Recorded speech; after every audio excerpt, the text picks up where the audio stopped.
Padre, en esta mañana, en nombre de Jesús, nos reunimos para atender tu palabra. Tú eres, Señor Jesús, el Rey de Reyes y Señor de Señores, el soberano de todo. Y gracias porque el Padre, el Hijo y el Espíritu Santo nos guían hacia la vida eterna. Y te suplicamos que el mensaje de hoy toque nuestros corazones y que haga la obra para lo cual está escrita tu palabra. Ayuda, Señor, a que seamos sabios en la toma de decisiones, y la decisión más importante es seguirte, Jesús. Ayúdanos, Padre, a tomar esa decisión, a los que no lo han hecho y a los que ya estamos a permanecer mostrando con hechos nuestra fe. Te lo suplicamos en el nombre de Jesús. Amén. Pueden sentarse, hermanos. Hoy vamos a ver la segunda parte de Romanos capítulo 12, y la primera parte se trató acerca que tenemos una responsabilidad con Dios. En Romanos capítulo 12 dice así en los primeros versículos: así que, hermanos, os ruego por la misericordia de Dios que presentéis vuestros cuerpos en sacrificio vivo, santo, agradable, y aquí dice, fíjense bien, Romanos 12:1, a Dios. ¿Está bien? ¿Romanos qué? Perdón. 12, Romanos capítulo 12, que en el verso 1. Todo eso que dice antes dice a Dios. ¿Está bien? No es a una persona, es a Dios. Luego dice, ese es vuestro culto racional, a Dios. Nosotros vamos a dirigirnos a Dios. Dice en el verso 2, no se conformen en este siglo, sino transfórmense por medio de la renovación de vuestro entendimiento para que comprobéis cuál sea la buena voluntad de Dios, agradable y perfecta. Entonces, el segundo punto que vimos la semana pasada es que debemos renovar nuestra manera de pensar. Quiere decir que yo nací con una idea, ¿verdad?, acerca de Dios que me infundieron mis padres. Y tal vez que nadie me infundió como mis padres ni nadie. Entonces yo viví al garete. O sea, yo viví como me dio la imaginación, como decidí o como el mundo me impulsó. Y por eso algunos cayeron o caímos en pecados que desagradaron a Dios. Pero Dios quiere que ahora renovemos nuestro entendimiento, porque al renovar nuestro entendimiento se transforma nuestra vida. El que no es transformado en su vida espiritual, física, podemos dudar que sea cristiano. Porque no puede haber alguien que diga que es cristiano sin transformación. Renovaos de su entendimiento para que se transformen. En el verso número 3 dice que todo mundo tiene que tener un concepto de sí mismo, ¿cómo decir?, equilibrado, y que todo lo que hagamos sea conforme a lo que Dios dice que hagamos y conforme a su gracia. Pero ahora vamos a ver del verso 4 en adelante, porque muy interesantemente el ser humano tiende a estar bien con Dios. Yo estoy bien con Dios, yo estoy bien con Dios, yo estoy bien con Dios. Pero ¿cómo estás con la iglesia? ¿Cómo estás con los que son miembros del cuerpo de Cristo? Bueno, esa es una cosa. Entonces yo tengo que estar bien con Dios, pero también tengo que estar bien con la iglesia. Y con todos los cristianos, no con unos cuantos. ¿Por qué? Porque aquí vamos a ver lo que la Biblia enseña. La Biblia es la autoridad. Ahora, déjeme decirle que si a usted le parece que esto no está bien y no lo va a cumplir, piense que debe convertirse. Porque Dios no está para cumplir caprichos y para hacer lo que cada quien quiera. La autoridad de la Biblia es tal que ahí dice esto se tiene que hacer. Bien, si no te gusta, entonces no conoces a Jesucristo, porque Jesucristo es la razón de nuestra reunión. Él derramó su sangre, dejó su trono de gloria para estar con nosotros. Y para venir a rescatarnos y llevarnos a su presencia, pagó el precio mediante la muerte de cruz. Se hizo obediente. Entonces, ¿cómo salimos ahora con que me gusta una cosa de Dios, de su palabra, de Cristo, y ahora no me gusta hacer lo otro? Yo no soy quien para juzgarlo, ni soy el Espíritu Santo, pero cada uno de nosotros sabemos que si yo digo que quiero a Cristo, tengo que vivirlo. Y no vivirlo solamente con Él en una superdevoción espiritual donde cierro mis ojos y siento que Él me llena. No, sino con las personas con las que tratamos. Esa es la parte de hoy. Y yo le titulé al mensaje: Jesús me da vida nueva y poder para vivirla. Jesús me da una vida nueva y poder para vivirla. Ahora, esto es tan importante porque si una persona asiste al templo, tendrá que escuchar que son dos cosas que van a pasar en su vida. Por un lado, la justificación de nuestro pecado. Todos nosotros somos pecadores. Yo no soy quien para decirles que hagan esto, hagan aquello y que... No. Déjeme decirle, todos somos pecadores. Todos hemos pecado. La Biblia dice eso. Y vemos aquí en Romanos 8.1, que quiero que vean, Romanos 8.1 dice así: ahora pues ninguna condenación hay para los que están en Cristo Jesús, los que no andan conforme a la carne, sino conforme al Espíritu. Romanos 8.1 dice: ninguna condenación hay para los que están en Cristo Jesús. Y esa es la etapa primera, que es: ¿cómo soy perdonado? ¿Cómo soy justificado? ¿Cómo se me quita la culpa que tengo en mi contra? Si alguien hace algo malo y la ley lo ha dicho que necesita o se persigue por oficio, quiere decir, sin que haya denuncia, lo van a agarrar y lo van a enjuiciar. No porque se agarre llorando y diga: perdóneme, lo hice sin querer. No, eso no sirve. Tiene que haber el pago de una condena. Y Cristo Jesús se puso en nuestro lugar para pagar la condena que nosotros merecemos. Esto es la primera parte de la justificación. Y por eso dice: no hay ninguna condenación para los que están, permanecen, continúan, perseveran en Cristo. No para aquellos que hacen una decisión y viven la vida como quieren. No, porque Cristo se vuelve su autoridad y Él es el que les va a guiar, porque dice ese mismo versículo 8.1: los que no andan conforme a la carne, sino conforme al Espíritu. Entonces tenemos ya aquí claramente dos mensajes. Los que andan conforme a la carne, que es decir, sus deseos propios, y uno de los deseos propios puede ser leer la Biblia, reunirse en el templo, ir o no ir, o sea, eso es deseo, pues en la carne. Yo tengo ganas de ir porque bla, bla, bla. Y la otra cosa es guiados conforme al Espíritu, donde al estar siguiendo a Dios, vienes al templo, pero estás atento a la palabra de Dios y dices: ¿qué me está diciendo Dios en este pasaje? ¿Qué debo de cambiar? Y dice: Señor, como dice, Jesús me da vida nueva y me da el poder para vivirla. Entonces, cualquier cosa que venga, cualquier cosa, tenemos que usar el poder de Dios para vencer. No hay nada que nos separe del amor de Dios. Primero nos justifica a Dios y luego la segunda cosa que hace es nos santifica, nos aparta. La segunda cosa es santificarnos en una vida nueva que cada día dirige el Espíritu Santo. Y que esa vida nueva es observable por todas las personas.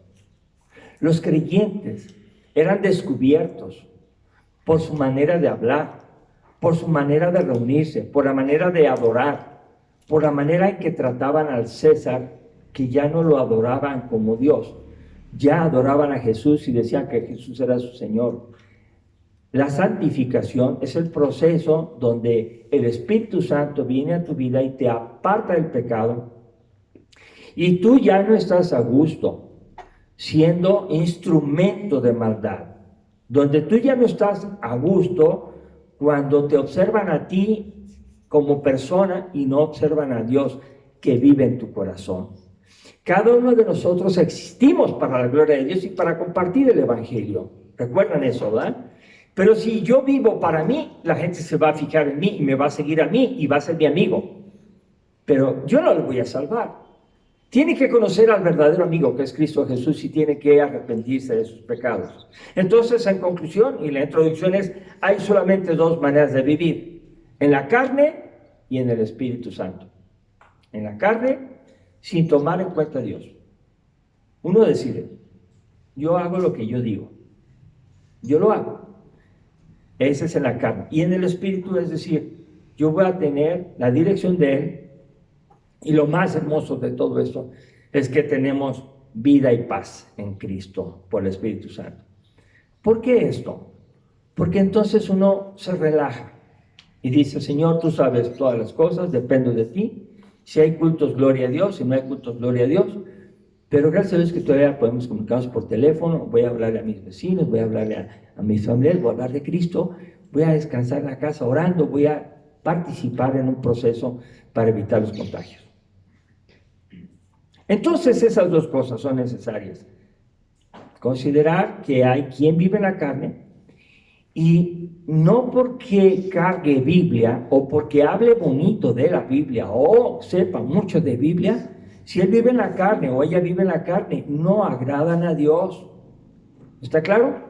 No se agrada a Dios. Y aquí tenemos dos personas en la historia que es Caín y Abel. Dos ofrendas muy bonitas, consagradas al mismo Dios, pero dos corazones distintos. Uno en la maldad y otro en Dios. La maldad se notó cuando Caín mató a Abel. No se notó luego, en el momento del culto, vamos a decirlo así. Fue después, en el campo, donde Caín se aseguró que nadie lo viera. Ahora vamos a ver que la Biblia, dijimos, tenemos unos deberes para con Dios. Yo tengo que tener un tiempo para con Dios, tengo que buscar a Dios, porque me nace, porque el Espíritu Santo está en mí. Yo quiero hacerlo. No puedo decir que no tengo tiempo, porque sí lo tengo. Y la segunda parte de los deberes cristianos entre nosotros, y ahí vamos a empezar, hermanos, en el capítulo de Romanos, que estamos, capítulo 12. Y vamos a continuar hablando acerca de el verso número 4, definiendo estos puntos. Dice así, 4, porque de la manera que en un cuerpo tenemos muchos miembros, pero no todos los miembros tienen la misma función, así nosotros, siendo muchos, somos un cuerpo en Cristo y todos los miembros los unos de los otros. Aquí ya pone con qué comparar. El hombre es muy necesario que se le expliquen las cosas claramente para que no diga no entendí. Ahora, para que entendamos quiénes somos en Cristo como iglesia, pone un cuerpo. Yo tengo un cuerpo, son más de 200 músculos los que tengo. Tengo 2 ojos, 2 orejas, una boca y tengo todo un cuerpo funcionando. Pero no hay un pleito entre ellos. Hay una coordinación tal. El cerebro ordena a todos los miembros. Cuando una persona no le funciona una mano, no la mueve, es porque hubo una lesión en el cerebro o en alguna parte de la transmisión nerviosa. Y como este miembro no se mueve, a eso se llama enfermedad. Y se trata para que se mueva. ¿Me explico? ¿A quién le gustaría tener una mano, un ojo, un pie o un miembro o una parte del cuerpo que no funciona? ¿A quién le gustaría? A nadie. Iríamos a consulta. Pues Dios quiere que la iglesia sea como un cuerpo que todo funciona y que no hay desperfectos entre los miembros. Y que si hay desperfectos vayamos al médico a consulta a resolverlos. ¿Y quién es el médico que cura? Dios. ¿Están de acuerdo? Dios no quiere una iglesia que no funciona. Y eso es ahorita lo que va a describir. ¿Cómo funciona una iglesia? La primera cosa es la esencia. Ahí la esencia. Somos un cuerpo. Y el cuerpo tiene una cabeza. Y la cabeza se llama Cristo.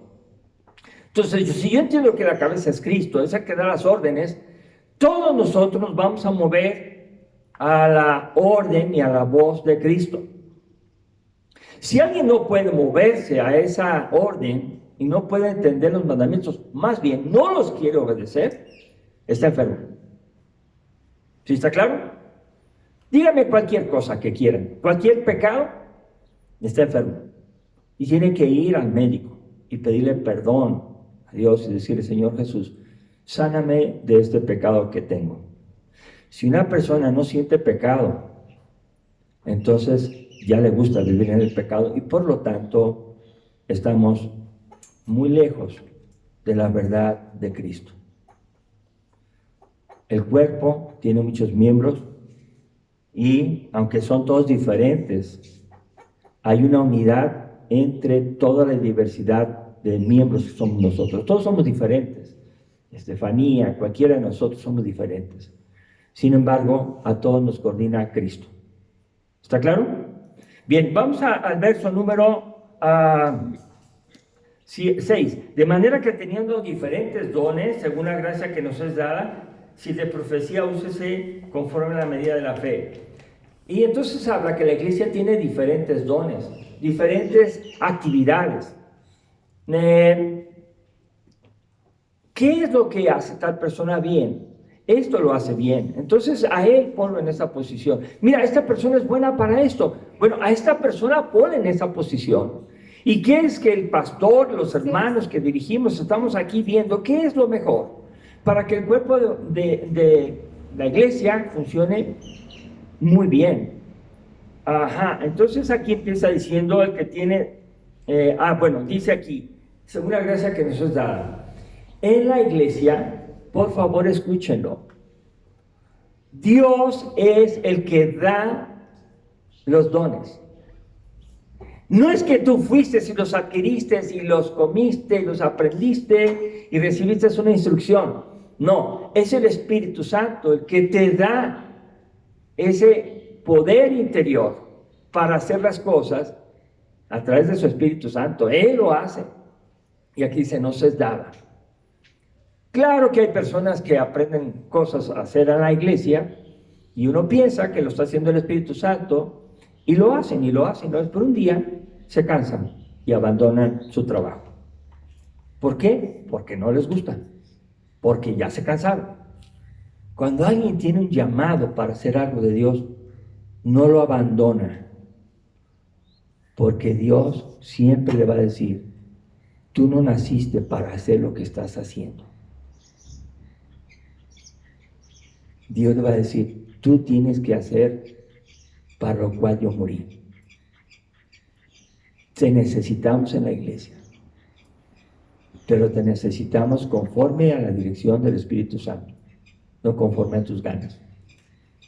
Entonces, si vas a profetizar, que se traduce, si vas a transmitir la palabra de Dios, si vas a explicar la palabra de Dios, si vas a decir lo que Dios dice, dilo, aquí dice claramente, conforme la medida de la fe. Es Dios el que te tocó y te dijo, ¿entiendes esto? Di esto. Y el profeta no tiene mensaje propio. El mensaje es el mismo mensaje de Dios, escrito en la Biblia, pero lo expone y no puede quitarle ni cambiarle. Por esa razón, a veces se vuelve muy molesta la Biblia, porque la Biblia da mandamientos negativos. No hagas esto, no hagas esto, no hagas esto. ¿Se fijan? Y son molestos cuando los queremos hacer, pero la Biblia dice que no los hagamos. Y empezamos a justificar, hermanos, por favor, nuestra responsabilidad es obedecer a Dios, no a la costumbre de la iglesia, no a la apatía o la emocionalidad de la iglesia. ¿Qué dice Dios? Eso hay que obedecer. Si vas a predicar, explica la palabra de Dios tal y como está. Ese es el primero. El segundo que podemos ver es el de servicio, el verso 7. Dice, si tienes el don de servir, pues sirve. Entonces, cuando yo digo, vamos a salir rápido y vamos a hacer ese movimiento de las sillas unas cuantas personas, hermanos, todos se pueden ir, todos. ¿Quiénes se van a quedar? Acomodar. Los que tienen el don de servicio. Eso es algo vital, que cada uno de nosotros tenga ese poder, esa dirección del Espíritu Santo para hacer las cosas ordenadamente y sin que le estén diciendo, ándale, ya te vas, ayúdame. Y como alguien me dijo hace muchos años, me dijo, ¿todo yo? O sea, incómodo, ¿todo yo? ¿Cómo que todo tú? Pues vete, no lo hagas. ¿Me explico? O sea, no es a fuerzas, es el llamado. Si tienes el don de servir, demuéstralo sirviendo cuando se ocupa. ¿Está bien? Muy bien. Continuamos. Dice, el que enseña debe aplicarse en enseñar. Ahora, fíjense que para enseñar se ocupa estudiar. Y se ocupa estudiar y buscar para transmitir una enseñanza necesaria para que la iglesia crezca. Ustedes me van a decir, yo tengo el don de enseñanza, sí, pero te veo que ni siquiera estudias o no puedes, no se te entiende lo que dices. Bueno, entonces había que revisar si es su deseo enseñar o si es un don que Dios le dio. Dios no quiere solamente que tengamos buena voluntad, Él quiere que tengamos la dirección de su Espíritu Santo y el poder para hacerlo. Vamos a continuar. El que exhorta en la exhortación. ¿Qué es exhortar? Exhortar es la palabra animar. Voy a animar a los hermanos, voy a animar a que lo hagan, voy a estar buscando que la persona se motive para hacer las cosas que debe de hacer. De nuevo, yo no puedo motivar a un inconverso a leer la Biblia y a orar. No puedo. ¿Por qué? Porque eso lo hace el Espíritu Santo. Pero un cristiano que le está flojeando a la lectura de la Biblia, a la oración, sí lo puedo invitar a sentarse y decir, mira, lee la Biblia y ora. Mira, aquí dice la Biblia. Y la persona lo va a entender y va a decir, sí, he estado descuidando mi lectura bíblica y mi oración. Y va a empezar a hacerlo. ¿Se dan cuenta? Es muy diferente la actitud de uno que es cristiano, un creyente, a alguien que es incrédulo y que no cree. Entonces, por lo tanto, hay que exhortar, el que tiene la capacidad de exhortar, que anima a otros. Dice, el que reparte con liberalidad. El que reparte es aquel que tiene la observación para ver dónde hace falta, qué hace falta, y se moviliza, y él puede decir, mire pastor, mire acá, mire allá, vamos a hacer esto. ¿De acuerdo?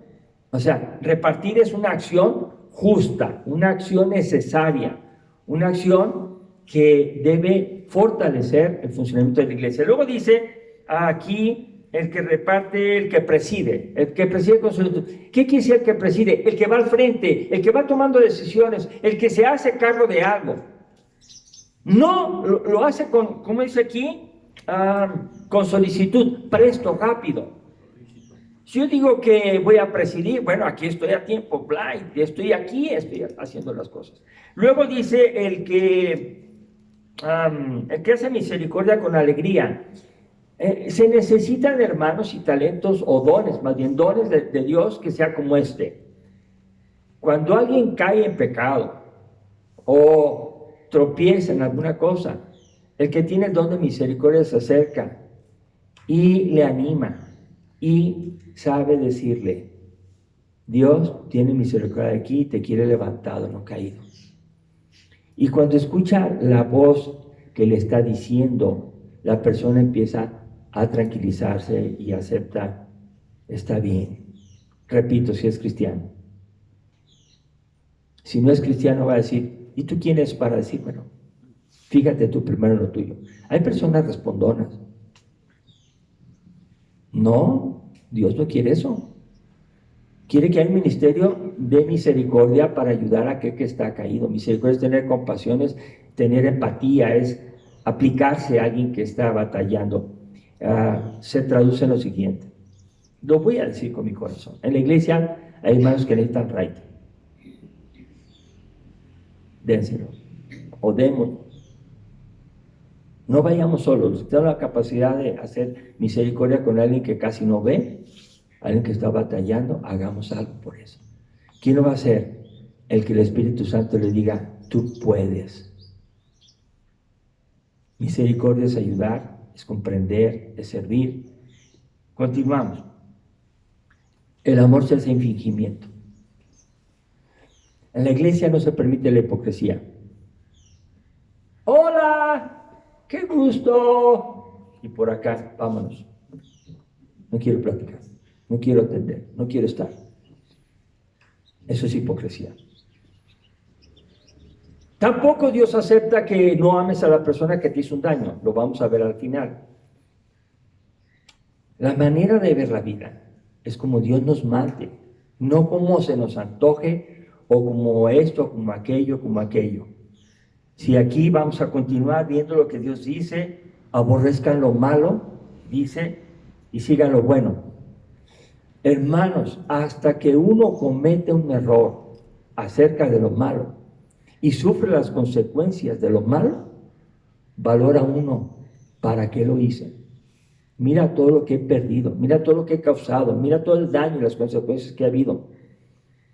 Dice uno, y todo fue porque no aborrecí la maldad, sino porque la acaricié y estuve con la maldad tentaleándole.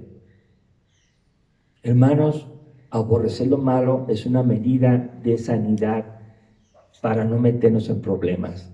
Es una medida de prevención. Dice así, sigan lo bueno. Y si tú estás siguiendo lo bueno, no tienes tiempo para seguir lo malo. Pero si estás siguiendo lo malo, no tienes tiempo para seguir lo bueno. ¿Sí se dan cuenta de eso?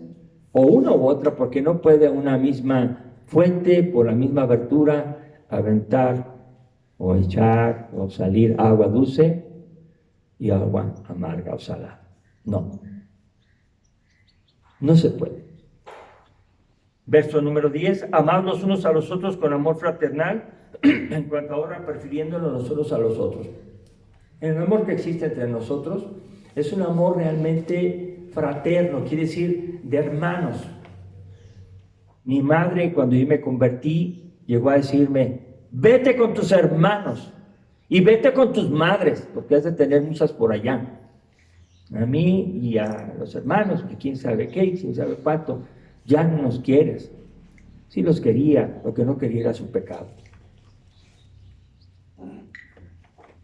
Eso es amar lo bueno. Eso es que uno tiene que amar sinceramente, amar con amor fraternal. Y sí, Jesús lo dijo de otra manera. Hey, Señor Jesús, ahí están afuera y te llaman, te buscan. Tu madre y tus hermanos, ¿recuerdan eso? ¿Y qué dijo Jesús? Discúlpenme todos ustedes porque vino mi mamá y mis hermanos y voy a ir a atenderlos. No, no dijo eso. Dijo, mi madre y mis hermanos son los que hacen la voluntad de mi Padre.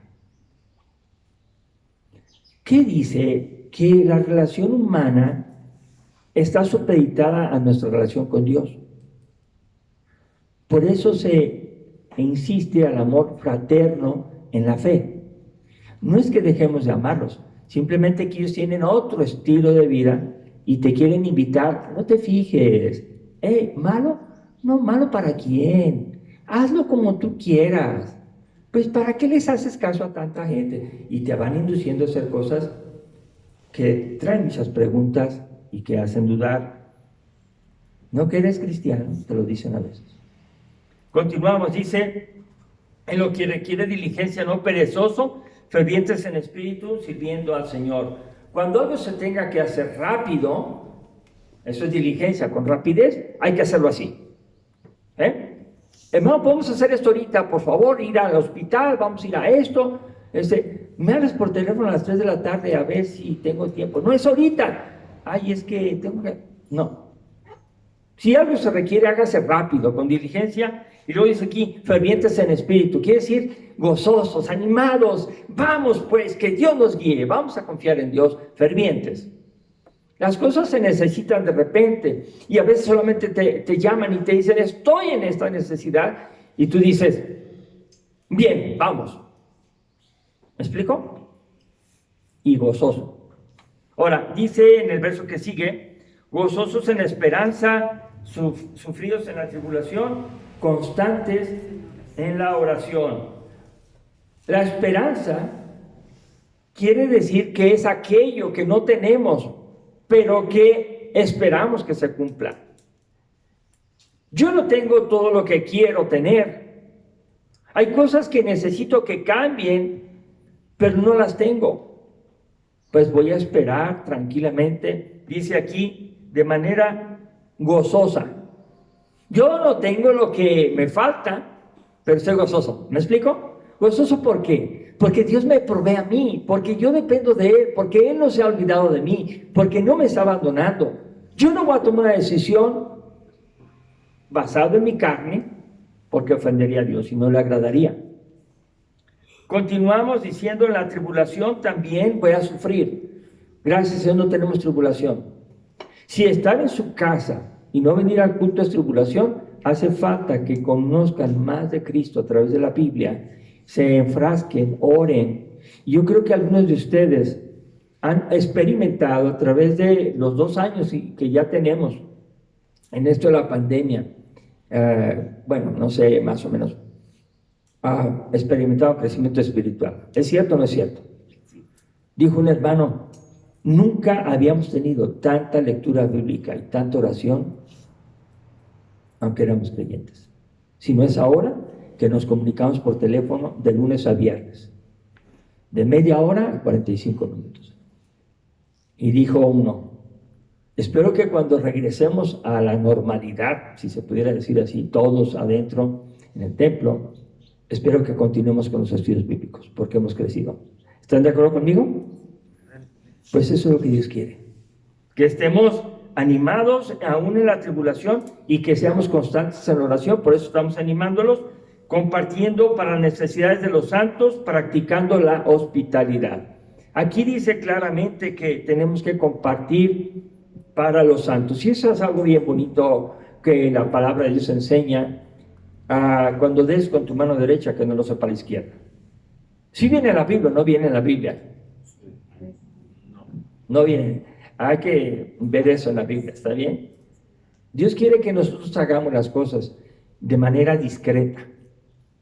Que no seas tú el exaltado, glorificado. Y a mí me da mucho gusto que hay hermanos que ayudan.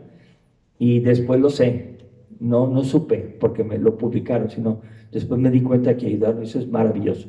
Hagamos eso de compartir para las necesidades de los santos, practicando la hospitalidad. Fíjense, es increíble que uno pueda ir a una necesidad de hospedaje en algún lugar donde te reciban, te ayuden, y haya tantos y no se puede hacer. ¿Dónde está la hospitalidad? ¿Okay? Eso es lo que Dios dice. Cuando alguien necesita hospedaje, necesita ayuda, háganlo. Háganlo.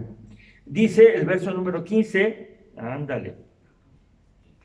No, el 14, bendecid a los que os persiguen, bendecid y no maldigáis. La enseñanza es clara. No quiere Dios que hablemos maldiciones. Y bueno, maldiciones, vamos a decirlo así, decir mal al revés. Maldición, decir mal. Y decir mal es desde levantar falsos, mentir, todas las malas palabras, todas esas cosas que están ahí. Ahora, vuelva a lo mismo, hermanos.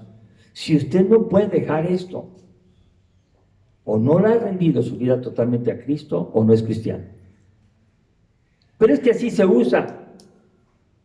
No, hermanos, yo ya me sé la historia.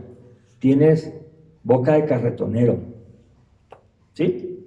Lo dicen, tú hablas peor que los albañiles.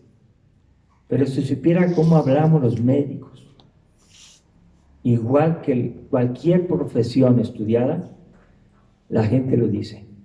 Y luego, ¿para qué te sirvieron tantos estudios? ¿No te enseñan a hablar bien?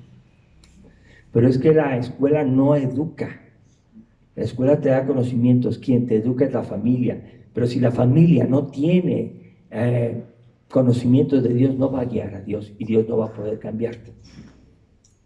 Bueno, dice la palabra de Dios que no maldigamos y que estemos gozosos con los que se gozan y que estemos llorando con los que lloran. O sea, seamos sensibles, ¿verdad?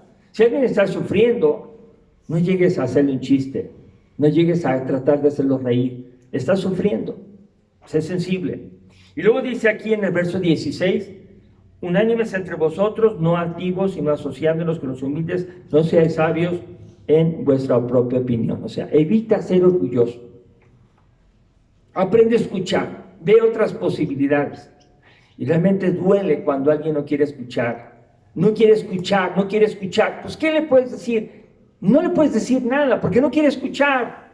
¿Y cómo lo sabes? Porque no te va a responder. La Biblia no dice eso. Ser humilde es decir, dígame usted, le escucho.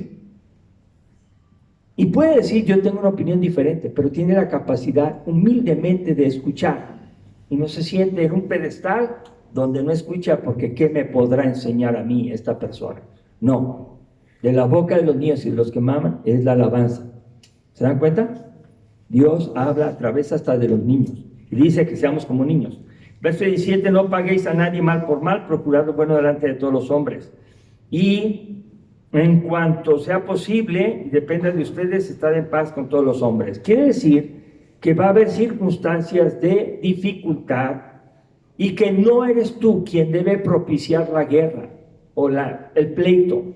No es eso. Sino, no vas a pagarle mal con mal, sino vas a procurar lo bueno para esa persona. Con todos los hombres. Dios dice todos los hombres, no dice a los que te caen bien. Dice todos los hombres.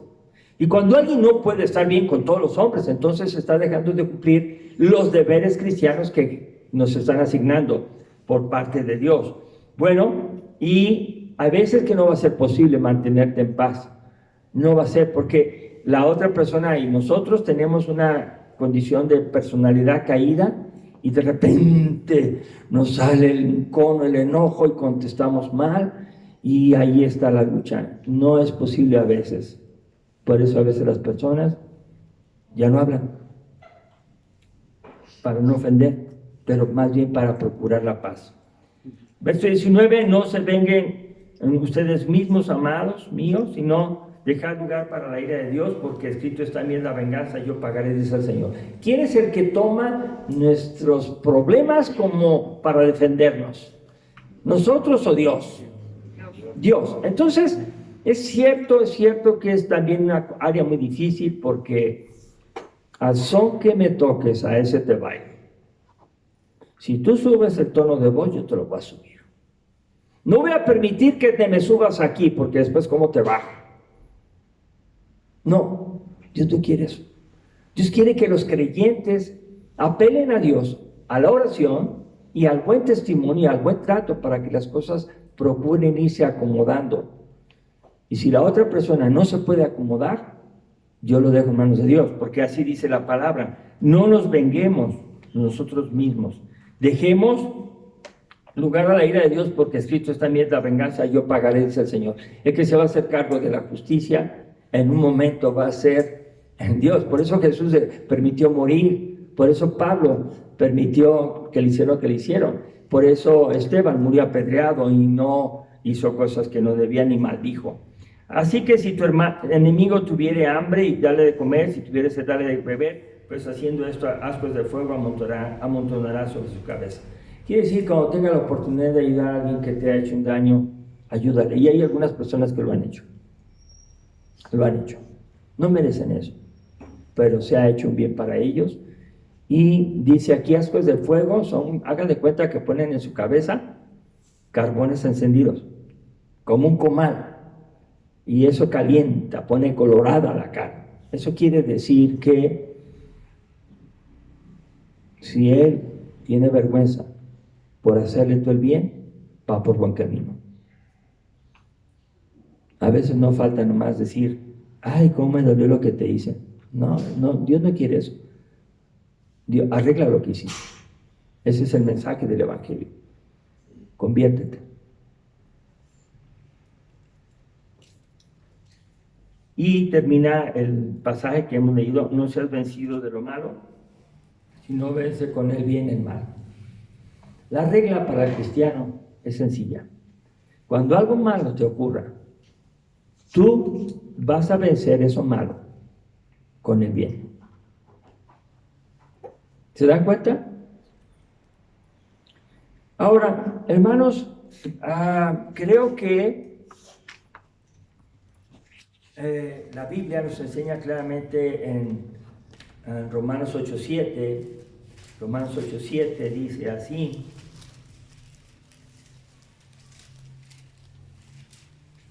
8, 7 y 8, aclarando lo que hace rato dije, ahí está la cita, Romanos 8, 7 y 8. Por cuanto los designios de la carne son enemistad contra Dios, porque no se sujetan a la ley de Dios ni tampoco pueden, y los que viven según la carne no pueden agradar a Dios. Está claro. Dios te dice que hagas lo que estás haciendo.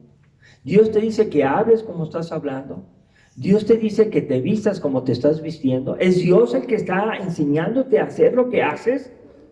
No es que a mí me gusta, así no soy toda la gente, así habla la gente. No es Dios. Y se los voy a poner en plata pura, plata pura. Yo llegué a un centro de rehabilitación y cuando vi muchísimos carros, estaba lleno, toqué la puerta porque cada sábado voy y abrieron la puerta y era una celebración del 3er aniversario y dijeron, ay, qué bueno que vino, por favor podría decir unas palabras y orar al final. Pues yo primero me quería ir, ¿verdad? Porque pues, es un ambiente, bueno, dije, está bien, me quedo. Las 3 personas que hablaron antes de mí, su vocabulario era tal como ellos lo usan. Ellos vertieron toda su situación emocional y cómo ven la vida. Y bueno, eran cosas que aturdían mis oídos. Pero decía, Señor, si tú quieres que esté aquí, aquí voy a estar. Cuando llegó el momento, pastor Mario, venga, pues estaba largo el tirón, ahí voy corriendo. Entonces yo dije, ahí está, las personas que necesitan el Evangelio. Ellos como yo, hablan lo que yo hablé, necesitan de Cristo. Y compartí la palabra, haga de cuenta que cambió la temperatura totalmente en el lugar y las personas al final guardaron silencio. Ahí acostumbran a aplaudir y algunos me abordaron y me dijeron, qué bueno que explicó. No hubo necesidad de decir ninguna palabra mala, sino toda la palabra de Dios. Y Dios obra. Hermanos, muchos somos tentados al estar en situaciones de presión social, presión política, y casi nos obligan a decir para que las cosas avancen. Así se usa, así se habla. No fue necesario. Las puertas siguen abiertas y podemos continuar. Pero los que viven según la carne no pueden agradar a Dios, no pueden. Bueno, necesitamos entregar nuestra vida a Cristo. Las conclusiones: necesito conocer más de Cristo cada día y permanecer en Él, en obediencia.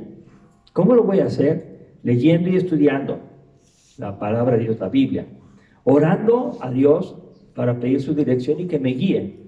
Y tercera, obedeciendo con la ayuda del Espíritu Santo. La decisión de cada uno es personal. Hace 8 días, bueno, domingo pasado en la mañana, después del servicio, 2 personas entregaron su vida a Cristo. Porque hice la invitación, pero no era yo, sino es Dios el que ha estado trabajando en sus corazones. Pero si alguien quiere cambiar de vida, no va a cambiar por venir aquí, va a cambiar por ir a Cristo y por pedirle perdón y por entender lo que Él hizo para salvarnos.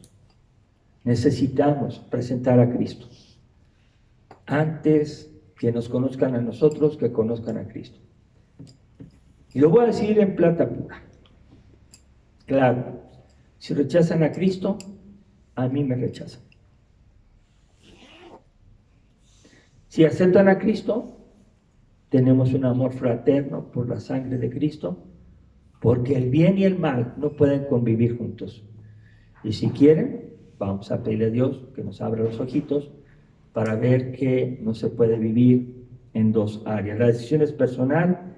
Dios es el que llama a tu corazón y nosotros somos los que respondemos si queremos o no.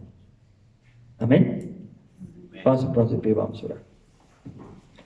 Dios, en estos momentos te damos gracias por tu palabra, gracias por la claridad que tienes ahí, gracias porque nuestra primera comunión es contigo, después es con la iglesia misma, y Padre, gracias porque es una comunión y un estar juntos con diversos dones que has dado para que todos los utilicemos para que el cuerpo de Cristo se fortalezca y sea cumplido el trabajo, Señor, de tu iglesia. Señor, te suplicamos que los que repartimos folletos lo hagamos con fe, con sabiduría, y que tú traigas, Señor, los que viajaron, que vienen de regreso, tal vez, Señor, y que puedan seguir conociendo y comprendiendo y enseñando la Biblia. Ayúdanos a todos, Padre, a llegar a nuestros hogares y permítenos en estos tiempos que son difíciles, pero que pueden ser utilizados de manera que tú seas glorificado a través de toda nuestra vida. Te ofrecemos nuestro cuerpo en sacrificio vivo, santo, que ese es nuestro culto racional. Queremos hacer no solamente para contigo bien las cosas, sino para con tu iglesia. Te pedimos perdón por aquellas cosas que hemos dejado de hacer y nos ponemos, Señor, a la orden para que seas tú quien nos guíes con tu palabra. En el nombre de Cristo Jesús. Amén. Amén. Hermanos, Dios los bendiga a todos.